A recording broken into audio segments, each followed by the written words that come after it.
My wife and I had been together for years, long enough for me to become accustomed to her various hobbies, even the more unusual ones. She had always had a fascination with things that most people might find a bit eccentric. Take her latest interest, Japanese rope art, or shibari. She spent hours reading about it, practicing knots, and even going to workshops. I wasn't into it, but I didn't interfere either. If it made her happy, so be it. My approach had always been practical. Everyone has their thing, and this was hers. I wasn't about to start tying myself up, but I also wasn't going to make a big deal out of it. One day, she came up with this idea of throwing a costume party. She was always one for themes and creativity, and this time it was going to be a school-themed party, like the high school get-togethers from our past. She was thrilled about it, running around the house, making notes, ordering decorations online. I have to say, the whole idea seemed a bit over the top for my taste. But, again, if this was what she wanted to do, I wasn't going to argue. She had that spark in her eye, the one she got when she was all in on a project. I figured, what's the harm? A bit of nostalgia never hurt anyone.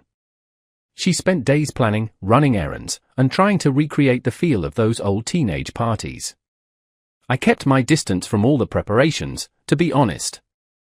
It wasn't really my thing, never had been.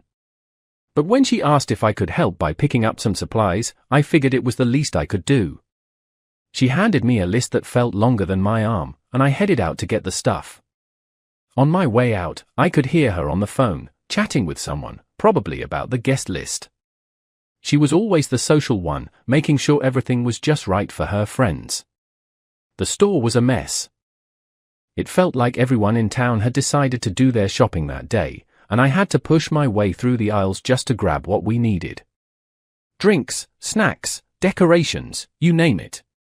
I loaded up the cart and tried not to think too hard about the expense.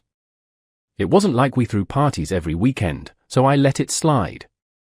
Besides, she'd been working hard on this, and I wanted her to enjoy it.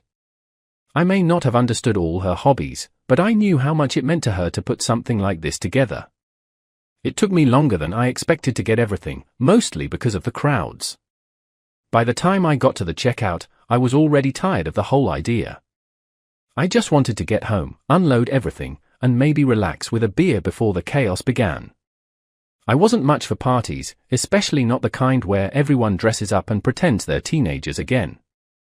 But I promised her I'd be supportive, so I kept my thoughts to myself and focused on getting through the checkout line without losing my patience. On the way back, I couldn't help but think about how different we were in some ways. She loved the excitement, the creativity, the chance to do something out of the ordinary. I was more straightforward, more interested in keeping things simple and predictable. But I suppose that was part of what made us work as a couple. She brought the energy, and I brought the stability. At least, that's how I like to think of it. As long as she wasn't asking me to do anything too ridiculous, I was fine with letting her have her fun. When I finally got back home, I could already see the decorations from the driveway. She'd gone all out, streamers, lights, even a big banner across the porch.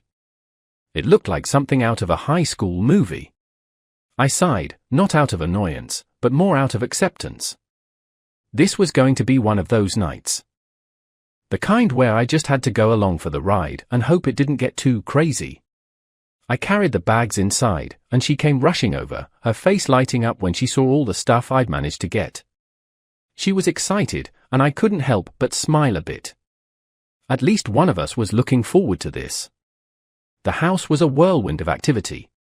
She was putting up the last of the decorations, making sure everything was perfect. I put the bags down and watched for a moment. It was her element, she was in control, making things happen, and I was just there to support her. And that was fine by me. As long as she was happy, I could put up with a little bit of chaos. The day of the party came, but it wasn't quite what I expected. For some reason, the timing had changed. I thought it was supposed to be next weekend, but my wife had other plans. She'd rearranged everything, and before I knew it, our house was filled with people. Not just the friends and familiar faces I'd expected either, there were strangers everywhere. I didn't recognize half the people in our living room, and it made me uneasy. I stood there for a moment, scanning the crowd, wondering where all these new faces had come from and why nobody had bothered to tell me. The whole place had been transformed. Red plastic cups littered every surface, music blasted from the speakers, and there was a game of beer pong set up in the kitchen. It looked like a scene straight out of a college party, not something you'd expect from a bunch of grown adults. I couldn't help but shake my head at the sight. It wasn't really my idea of a good time, but I wasn't about to ruin it for my wife. She seemed to be having a great time, running around, making sure everyone had drinks, laughing with her friends. I tried to make the best of it, grabbed a beer, and found a spot to stand where I could keep an eye on things. I wasn't much of a social butterfly, and I certainly wasn't going to get involved in the beer pong or whatever else they had going on. I preferred to stay on the sidelines, watching, making sure everything was under control. But it was hard to ignore the chaos. People were getting louder, and it seemed like everyone was trying to outdo each other in terms of how drunk they could get. It was starting to get out of hand. At some point, I noticed a group of people getting particularly rowdy. They were gathered in the corner of the living room, shouting at each other, and it didn't look like friendly banter. One guy, I didn't know who he was swaying on his feet, his face flushed, and his voice getting louder with every word. Another guy, who I recognized as one of my wife's friends, was right in his face, clearly not backing down. It was obvious to me that this was about to turn into something more than just a heated argument. I put my beer down and made my way over to them. I wasn't about to let a fight break out in my house. Hey, let's calm it down, I said, stepping between them. I kept my voice firm but not aggressive. The last thing I wanted was to escalate things further. I put a hand on each of their shoulders, trying to separate them. The drunk guy stumbled back a bit, and I used the opportunity to get my wife's friend to step away. Take it easy, it's just a party, I said, trying to defuse the situation. My wife must have noticed what was happening because she came over just as I was trying to get things under control. She took the drunk guy by the arm and led him away, saying something to him that I couldn't quite hear over the music. She had a way of handling these kinds of situations, calm, collected, always knowing the right thing to say. I was glad she was there to help. I wasn't interested in playing babysitter all night, but I also wasn't going to let things spiral out of control. Eventually, the tension started to ease. The guy my wife had taken aside seemed to calm down, and she led him out to the backyard, away from the rest of the crowd. The music was still loud, people were still drinking, but at least the threat of a fight had passed. I went back to my spot by the wall, picking up my beer again and taking a long drink. This was exactly why I wasn't a fan of these kinds of parties: too many people, too much chaos, and too many chances for something to go wrong. After the party, I started noticing a change in my wife's behavior. She seemed glued to her phone more than usual, always texting or scrolling. It wasn't like her to be so absorbed in it, especially when we were supposed to be spending time together. I'd ask her something, and she'd take a moment before looking up, as if she hadn't heard me the first time. I wasn't the type to snoop or question every little thing, but it was hard not to notice how often her attention was somewhere else. One evening, I asked her who she was always talking to. She looked up from her phone, almost startled, like she hadn't realized I was watching. She smiled and said it was just a new friend she had met recently. Apparently, this friend was also into shibari, and they'd hit it off at one of the workshops. She told me the woman's name, and something about how they were sharing ideas and techniques. I nodded, not really interested in the details, but I could tell that it meant a lot to her. She mentioned that this friend was really passionate about the art and that they had been exchanging messages about different styles, knots, and events. To me, it sounded like more of the same, another hobbyist my wife had connected with. I wasn't particularly thrilled about it, but I didn't see any harm either. If it kept her happy and occupied, then who was I to argue? Everyone needed something to be passionate about, and for her, this was it. There were times when her phone would buzz late at night, and she'd pick it up immediately, her face lighting up as she read whatever message had come through. I couldn't help but feel a bit annoyed sometimes. It felt like this friend was getting more of her attention than I was. But I wasn't about to turn it into a big deal. I trusted my wife, and if she said it was just a friend, then that was that. I wasn't the kind of guy to pry or make accusations without reason. Still, it was hard to ignore completely. We'd be sitting on the couch, watching TV, and she'd be typing away, her eyes on the screen more than on the show we were supposed to be watching together. I'd make a comment about something happening on the show, and she'd just nod absent-mindedly, barely paying attention. It wasn't exactly the kind of quality time I had in mind, but I kept my mouth shut. I wasn't interested in starting an argument over something that seemed harmless. She even mentioned meeting up with this friend a couple of times, saying they were planning to practice together. I remember raising an eyebrow at that, but she just laughed it off, saying it was nothing serious, just two people sharing a common interest. I let it go. My wife had always been social, always liked meeting new people and learning from them. It was one of the things I admired about her, even if I didn't always understand it. I figured this was just another one of those times. It didn't take long for things to start feeling different around the house. My wife had started going out more often, and not just for a quick errand or a coffee with friends. She'd be gone for hours, usually in the evenings, and she'd come back late at night. The first time, I didn't think much of it. She said she was meeting up with her friend, the same one she'd been messaging all the time. She said they were practicing, and I just nodded, figuring it was part of her hobby. The second time, though, it started to feel a bit strange. She left again in the evening, dressed a little nicer than usual, and didn't come back until well past midnight. When she got home, she was upbeat, almost too cheerful. I asked her where she'd been, and she gave me the same story, practicing with her friend. I could tell she was trying to make it sound casual, but something about it didn't sit right with me. Still, I wasn't going to jump to conclusions. I didn't want to be the kind of husband who questioned every little thing. She'd come in, give me a kiss on the cheek, and tell me about how they'd tried some new techniques.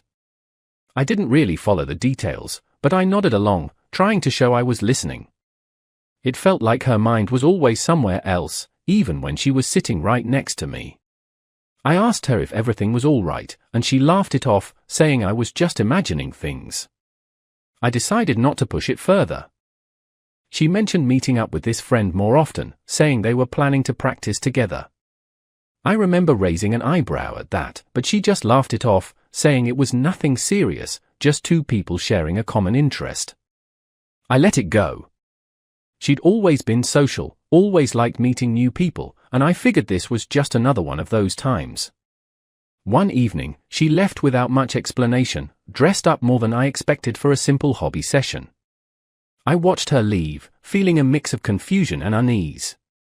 It wasn't like her to be so secretive, but I convinced myself that it was all in my head. She'd always been open with me, and I had no reason to doubt her now. That night, after she got back, we went to bed like we always did. She curled up next to me, her head on my shoulder, and I wrapped my arm around her. She was asleep in minutes, her breathing slow and steady, but I lay there, wide awake. I couldn't help but wonder what was really going on. I wanted to trust her, to believe that everything was as simple as she made it seem, but the doubts were there, no matter how hard I tried to push them away. That night, I couldn't sleep. My wife had gone to bed easily, her breathing steady, while I lay there, wide awake, staring at the ceiling. Something wasn't sitting right with me. I couldn't shake the feeling that there was more going on than she was letting on. I tried to ignore it, to push the thoughts away, but the more I tried, the stronger the urge became. Eventually, I gave in. Quietly, I reached over to her side of the bed and picked up her phone. I knew it was a line I shouldn't cross, but I couldn't help myself. Unlocking her phone, I started scrolling through her messages. Most of them were the usual, family group chats, messages from friends. But then I found a conversation that stood out. It was with a man whose name I recognized from the party. I remembered seeing him that night, one of the strangers who had shown up and caused trouble. The messages were casual enough at first, but as I read further, it was clear that this was more than just a friendly chat. The way they talked, the things they said to each other, it wasn't right. My heart pounded as I read through the thread, a mix of anger and disbelief building inside me. I put the phone back, careful not to wake her, and lay there, staring at the ceiling once again. This time, though, my mind was racing. There was no denying it now. She was lying to me. The friend she'd been meeting, the one she'd been messaging constantly, it wasn't some innocent acquaintance. It was him. The guy from the party. The one I had already had a bad feeling about. I clenched my jaw, trying to keep my emotions in check. I knew I couldn't let this slide. Something had to be done. The next morning, I confronted her. She was in the kitchen, making coffee, when I walked in. I didn't waste time with pleasantries. I told her I had seen her messages, that I knew she had been talking to that guy. She looked at me, her eyes widening in shock. For a moment, she didn't say anything, and then her expression shifted. She was angry. "You had no right to go through my phone," she snapped, her voice rising. I could feel my own anger bubbling up, but I kept my voice steady. I told her that it didn't matter, what mattered was that she had lied to me, that she was talking to someone she shouldn't be. She tried to defend herself, saying it was nothing, that I was overreacting. But I wasn't having it. I told her, plain and simple, that I wanted her to cut off all contact with him. No more messages, no more meetups, nothing. She glared at me, her face flushed with anger, but she didn't argue. She just turned away, muttering under her breath. I knew she was furious, but I didn't care. I wasn't about to let some guy come between us, to let her lie to me and think it was okay. After she left the room, I picked up my phone and found the guy's number. I didn't hesitate. I called him, and when he answered, I didn't bother with introductions. I told him exactly who I was and what I thought of him. I made it clear that if he ever came near my wife again, there would be consequences. Physical consequences. I wasn't interested in hearing his excuses or explanations. I just wanted him to know that I wasn't playing games. He tried to say something, but I cut him off and ended the call. I wasn't going to waste any more time on him. When my wife found out that I had called him, she was livid. She said I had gone too far, that I had no right to threaten him like that. I could see the hurt in her eyes, but I stood my ground. I told her that I did what I had to do, that I wasn't going to let her make a fool out of me. She stormed out of the room, slamming the door behind her. I could hear her crying in the other room, but I didn't follow her. I wasn't going to apologize for protecting what was mine. For the next few days, things were tense between us. She barely spoke to me, and when she did, it was short and clipped. But I noticed that she wasn't messaging him anymore. She had deleted the conversation, and whenever her phone buzzed, it wasn't him.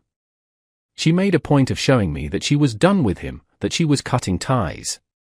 I could tell she was still angry, still hurt by what I had done, but at least she was making an effort. And that was enough for now. Work had been hell all week. Problems kept piling up, and I found myself staying late every night, trying to sort things out. Deadlines, paperwork, endless meetings, it was all wearing me down. I hadn't had time to think about much else, let alone focus on what was happening at home. My wife and I were still on shaky ground after what had happened with the messages, but I had hoped that with a little time, things might settle down. I was too exhausted to argue, too tired to think about anything beyond the next day.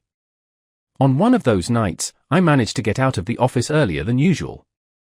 It felt like a small victory, and all I wanted to do was get home, take a shower, and maybe have a quiet dinner. I drove back, the traffic lighter than I expected, and pulled into the driveway. The house was dark, which struck me as odd. Usually, there'd be lights on, the TV flickering in the living room, some sign of life. I shrugged it off, figuring maybe she was out or just in bed early. I unlocked the door and stepped inside, the quietness of the house unsettling. As I walked down the hallway, I heard something, a noise coming from the back room, the one we hardly used. It was faint, almost like muffled voices or movement. My first thought was that she was watching something on her phone, but something about it didn't feel right. The door was slightly ajar, and I could see a dim light coming through the crack. My gut twisted. I pushed the door open, not knowing what I was about to find, but nothing could have prepared me for what I saw. There she was, my wife, tied up, hanging upside down, completely naked. And right next to her, just as naked, was that bastard. The one I had warned her about. The one I had told her to stay away from. For a moment, everything seemed to freeze. My mind went blank, my vision narrowing on the two of them. I could feel the blood pounding in my ears, my heart hammering in my chest. I didn't even think. I just moved, driven by pure rage, by the betrayal that was right in front of me. I lunged at him, grabbing him by the arm and yanking him away from her. He barely had time to react before my fist connected with his face. He stumbled back, crashing into the wall, and I didn't stop. I hit him again, the rage pouring out of me with every punch. He tried to shield himself, tried to say something, but I didn't care. I wasn't listening. All I could see was red. The thought of him in my house, with my wife, doing this, it was more than I could handle. I wanted to make him pay, to make him regret ever setting foot in my home.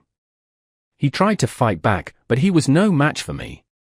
I had years of anger, years of frustration built up, and it all came out in that moment. I could hear my wife screaming, telling me to stop, but her voice was distant, barely registering in my mind.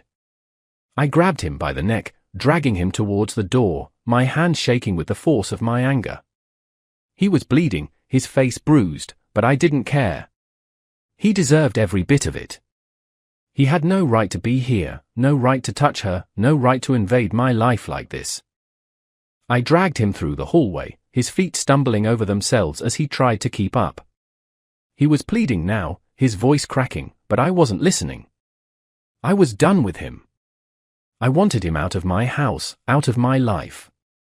I reached the front door, yanking it open, and shoved him outside.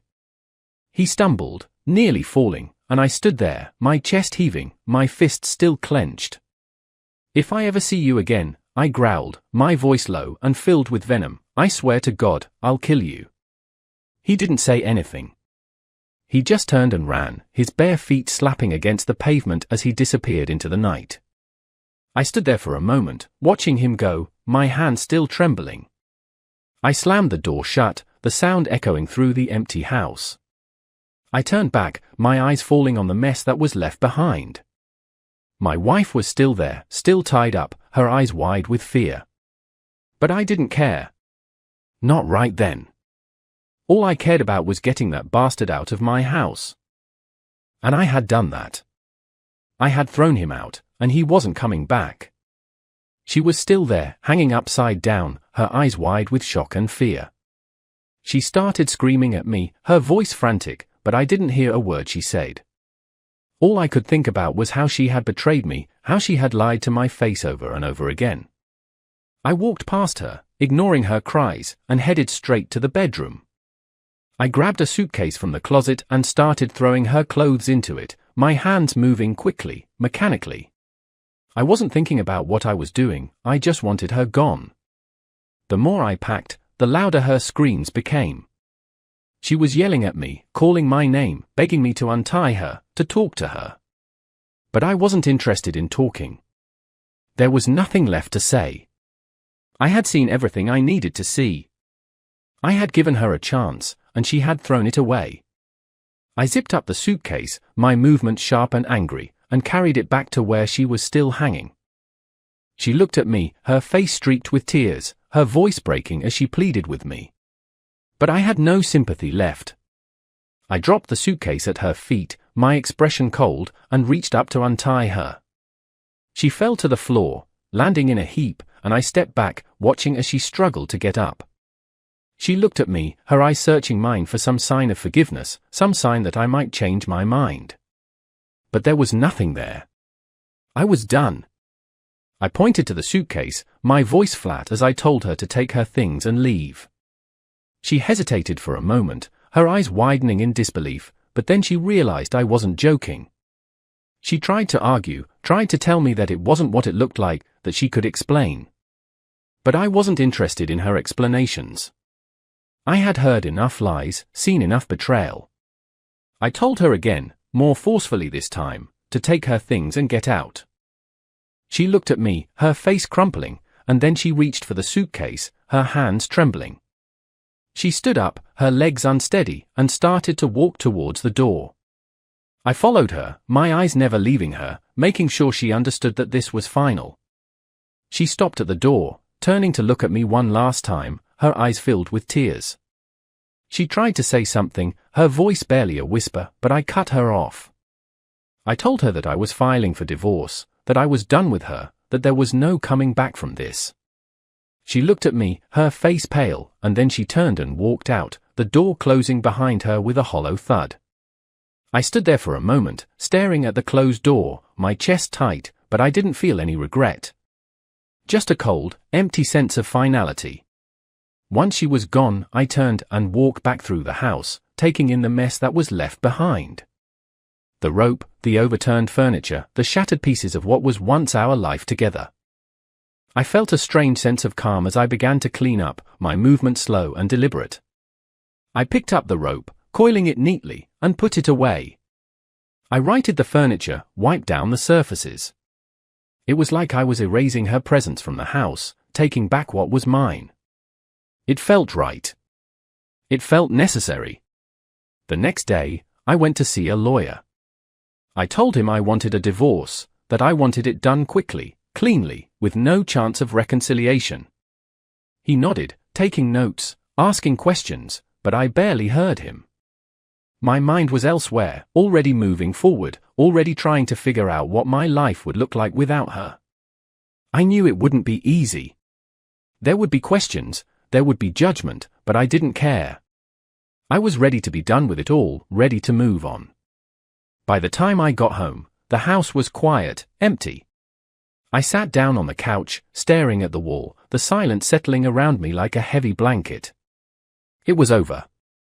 The relationship, the lies, the betrayal, all of it was done. I didn't feel relief, not exactly. Just a sense that it was time to start over, to put everything behind me and move forward. And that was exactly what I intended to do. After the divorce, I felt like I needed something to clear the air, something to mark a new beginning. The house had been too quiet for too long, filled with the echoes of what had happened. I decided to throw a small party for a few close friends. Nothing big, just a gathering of people I trusted, people who had stuck by me during the worst of it. I wanted to put the past behind me, to fill the house with laughter and conversation again, to remind myself that life could still be good. I spent the day getting things ready. It wasn't anything fancy, just some drinks, a few snacks, and some music. I wanted it to be simple, easy, something that wouldn't remind me of all the chaos that had come before. By the time my friends started arriving, I felt a sense of relief. The house felt alive again, the way it used to before everything had gone wrong. People were smiling, talking, and for the first time in a long time, I felt like I could breathe. The evening was going well. We were all gathered in the living room, drinks in hand, the music playing softly in the background. There was a warmth in the air, a sense of normalcy that I had been craving. I was talking with one of my friends, laughing at some story he was telling, when I heard the knock at the door.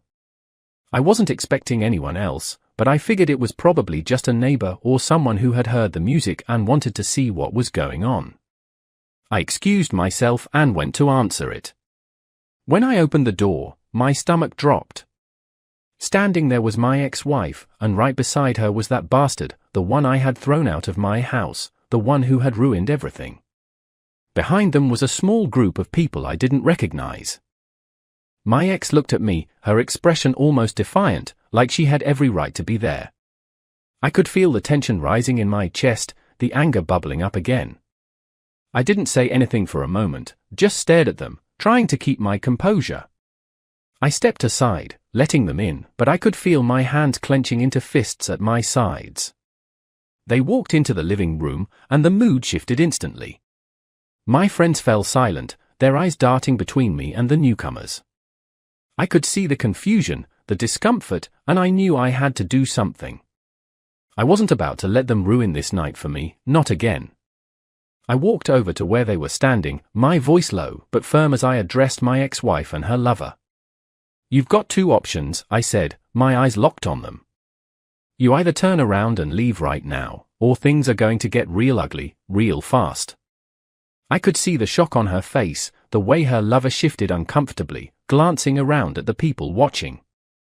I wasn't bluffing, and they could tell. I'd had enough of their games, enough of their disrespect. This was my home, my life, and I wasn't about to let them invade it again. My ex started to say something, her voice shaking, but I cut her off.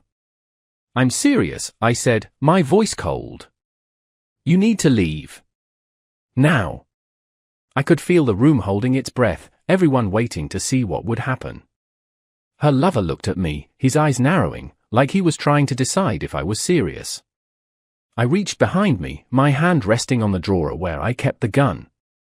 I didn't want to use it, but I was ready to if I had to. I wasn't going to let them take anything else from me. The tension in the room was thick, the silence almost unbearable. I had given them an ultimatum, but it seemed like they were still deciding whether to take me seriously. My ex-wife's lover stood there, his eyes locked on mine, and I could see the challenge in his gaze. He wasn't backing down, and it infuriated me. I didn't want trouble, but I also wasn't going to let them ruin what I was trying to build here. The weight of the situation pressed on me, and I could feel the muscles in my jaw tightening. One of his friends, a big guy, bigger than me by a good margin, took a step forward. He was trying to be intimidating, trying to show that they weren't afraid of my threat. My heart started pounding, my pulse quickening as I watched him move closer. He took another step, and I could feel the air shift, the room holding its breath. My hand was still resting on the drawer where I kept the gun, and I could feel the cold metal just beneath my fingers. I wasn't a man who made empty threats. I had meant every word I said. I warned him to stop, my voice low and steady, but he didn't listen. He kept moving towards me, his posture aggressive, his eyes fixed on mine. I could hear my friends behind me, their nervous murmurs filling the silence, but I couldn't focus on them. All I could see was this man, this threat, coming at me. He took another step, and that was it. My instincts kicked in, the years of anger and betrayal boiling over in an instant. I pulled the gun from the drawer, my hand shaking just slightly, and pointed it at him. "Back off," I said, my voice coming out as more of a growl. He hesitated for a second, but then he took another step, and I knew he wasn't going to stop. I squeezed the trigger, the shot echoing through the room, louder than I had expected. Time seemed to slow down as I watched him stumble back, his hands flying to his stomach, his face contorting in pain. He fell to the floor, the others in the room frozen in shock. The music had stopped, the laughter and conversation replaced by stunned silence. My ex-wife screamed, her voice piercing through the quiet, and the rest of her group panicked. Her lover looked at me, his eyes wide with fear, and without another word, he turned and ran. The others followed, scrambling for the door, their footsteps pounding against the floor as they fled. I stood there, the gun still in my hand, my heart racing. I could hear the ragged breathing of the man on the floor, his moans of pain cutting through the stillness. I knew I had to act quickly. I put the gun down on the table, my hand shaking as I pulled out my phone. I dialed 911, my voice steady as I told the operator what had happened. I gave them my address, explained that there had been a shooting, that someone was injured. The words felt strange coming out of my mouth, like I was talking about something that had happened to someone else. But this was real. This was happening, and there was no going back now. I looked down at the man on the floor, his hand still pressed against his stomach, blood seeping through his fingers. My friends were standing off to the side, their faces pale, their eyes wide with shock. I could see the fear in their eyes, the confusion, the questions they were too afraid to ask. I didn't say anything to them. There was nothing to say. I had done what I had to do to protect myself, to protect my home. And now, all I could do was wait for the police to arrive. The minutes felt like hours as we waited, the tension in the room unbearable. The sound of sirens in the distance was both a relief and a reminder of what had just happened. The door was still open, the cool night air drifting in, and I stood there, staring at the scene in front of me, trying to make sense of it all. I had crossed a line, one I knew I could never uncross. But I had done it to protect myself, to defend what was mine. And now, I would have to face the consequences. The trial was one of the most grueling experiences of my life. I sat there in the courtroom, surrounded by strangers, the judge, the jury, the lawyers, all of them watching me, trying to decide whether I was a criminal or just a man pushed to his limits. My lawyer argued that it was self-defense, that I had been protecting my home, my friends, and myself. The prosecutor tried to paint me as a violent man, someone who had taken things too far. It was hard to sit there, listening to them talk about me like they knew who I was, like they understood what had happened that night. The witnesses were called, my friends taking the stand one by one. They spoke about how the man had come at me, how he had ignored my warnings, how I had done everything I could to avoid violence until there was no other choice. Their words were a lifeline, a reminder that I wasn't alone in this, that people had seen what had really happened. The prosecutor tried to twist their words, to make it seem like I had been looking for a fight, but my friends held their ground. They told the truth, and I could see the doubt in the jurors' eyes beginning to fade. My ex-wife was there too, sitting on the other side of the courtroom. She looked different, worn down, tired. She didn't testify, didn't say a word to me the entire time. I could see the anger in her eyes, but also something else, maybe regret, maybe fear. I wasn't sure, and honestly, I didn't care. She had made her choices, and now we were both paying the price for them. I kept my focus on the trial, on the facts, on what I had to do to get through this. When the jury finally delivered their verdict, it felt like the air had been sucked out of the room. They found me not guilty, agreeing that my actions had been in self-defense. I let out a breath I hadn't realized I was holding, the weight of the past few weeks suddenly lifting off my shoulders. The judge spoke, the gavel came down, and just like that, it was over. I was free. But it didn't feel like a victory, just an end to a nightmare I had never wanted to be part of in the first place. After the trial, I went home, the house feeling emptier than ever. The silence was almost deafening, but it was a relief too. No more chaos, no more uncertainty, just peace. I spent the next few days trying to get back to some kind of normal, trying to figure out what my life was supposed to look like now. It wasn't easy, but I knew I had to keep moving forward. I had been given a second chance, and I wasn't going to waste it. A few weeks later, I heard through a mutual acquaintance that my ex-wife's lover had left her. Apparently, after everything that had happened, he had decided that it wasn't worth it. He had walked out, leaving her to deal with the aftermath on her own. I wasn't surprised. He had always struck me as the kind of guy who ran when things got tough, and this was no different. I felt a strange mix of emotions when I heard the news, anger, pity, maybe even a little satisfaction. She had made her choices, and now she was dealing with the consequences. I didn't reach out to her. There was nothing left to say. She had made her bed, and now she was lying in it. I had my own life to focus on, my own future to build. I wasn't interested in what she was going through, in whether she was happy or miserable. That part of my life was over, and I was ready to leave it behind. I had spent too long caught up in the drama, in the lies and betrayal. It was time to move on. In the end, the trial, the shooting, the betrayal, it all felt like a bad dream, something that had happened to someone else. I knew I would carry the scars of it all for the rest of my life, but I also knew that I had come out the other side stronger. I had faced my worst fears, had stood my ground, and had survived. And now, finally, I was ready to start over, to build a life that was mine, free from the shadows of the past. It wasn't long after the trial that my ex-wife started reaching out to me again. At first, it was subtle, a text message here, a call there.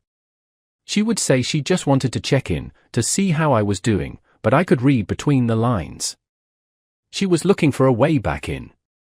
I ignored her messages, letting my phone ring until it went to voicemail. There was nothing she could say that would change what had happened, nothing that would make me want to let her back into my life. Eventually, she started coming by the house. She would knock on the door, sometimes for minutes at a time, calling my name, asking me to just talk to her. I never answered. I would stand there, just out of sight, listening to her plead, her voice cracking as she begged me to give her another chance. But I couldn't do it. The betrayal was too deep, the scars too fresh. I had given her everything, and she had thrown it away. There was no going back from that. One day, she left a letter in my mailbox. It was long, pages and pages of apologies, of explanations, of promises that she would change, that things would be different if I just gave her one more chance. I read it once, then folded it back up and put it away. Her words didn't move me. They felt empty, like she was trying to rewrite the past, to make it seem like everything could be fixed with a few apologies. But I knew better. Some things couldn't be undone, and some wounds couldn't be healed. Around that time, I met someone new. Her name was Emily. We met through a friend at a small gathering, nothing like the chaotic parties of the past. She was different, calm, kind, with a warmth that I hadn't realized I needed. We started talking, and there was an ease to it, a simplicity that felt right. There were no games, no lies, just two people getting to know each other. I found myself looking forward to our conversations, to the time we spent together. It was like a breath of fresh air, a reminder that there was still good in the world. Emily knew about my past. I didn't hide it from her.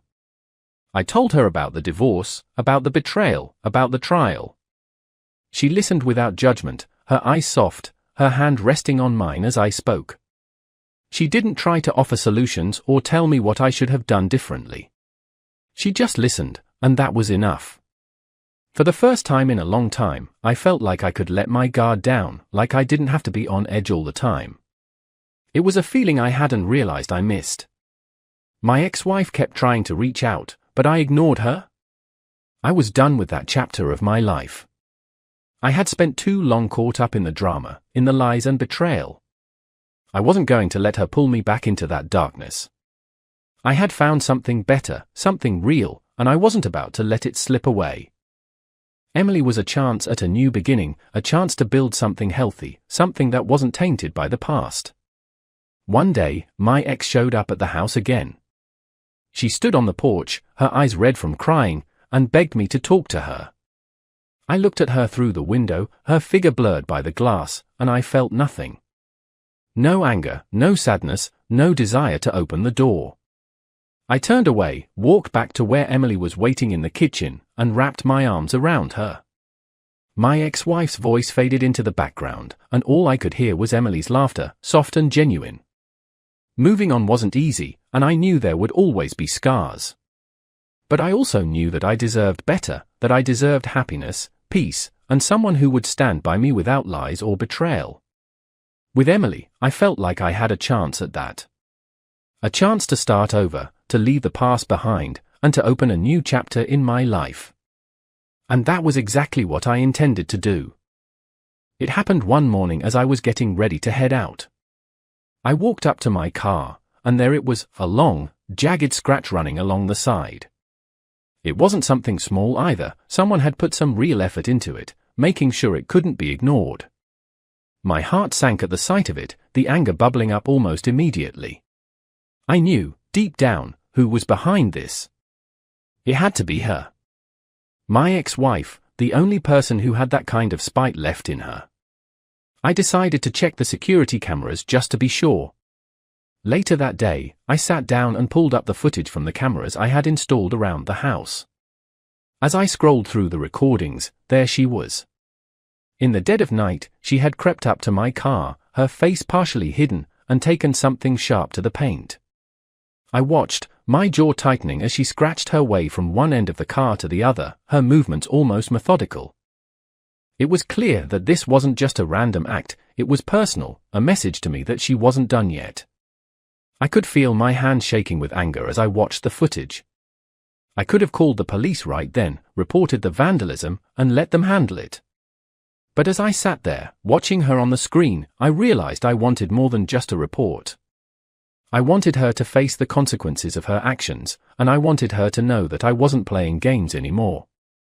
I talked it over with Emily that evening, and she agreed. We would set her up, make her think she was getting what she wanted, and let her fall right into the trap she had set for herself. I picked up my phone and called my ex-wife. She answered almost immediately, her voice cautious at first, then hopeful as I told her I wanted to talk. I told her I had been thinking about things, that maybe we had been too hasty, that maybe there was still something worth saving between us. I could hear the excitement in her voice as she agreed to come over.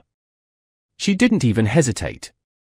She said she'd be there that evening, and I knew I had her exactly where I wanted her. When she arrived, I let her in, putting on my best act. I told her that Emily was out of the picture, that I had realized she was the one I wanted to be with. She ate it up, her eyes brightening, her smile widening as she stepped closer to me.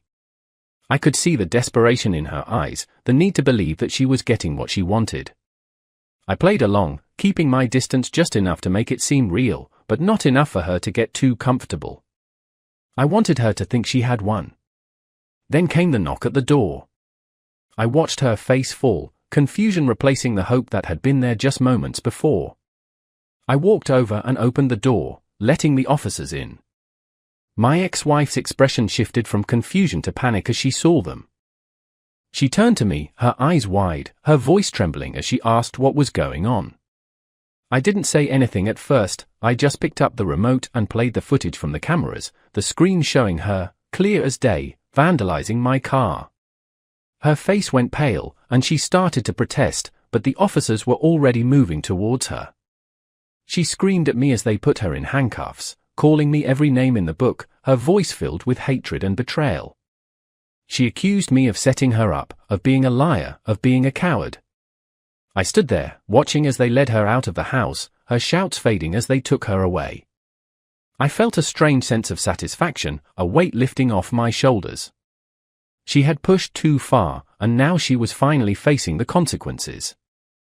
It wasn't about revenge, it was about protecting myself, about making sure she understood that I wasn't someone she could walk all over. In the weeks that followed, she ended up paying for the damage to my car, the legal consequences enough to keep her away from me for good. Emily and I decided it was time for a fresh start, away from the memories, away from the drama that had haunted this house for too long.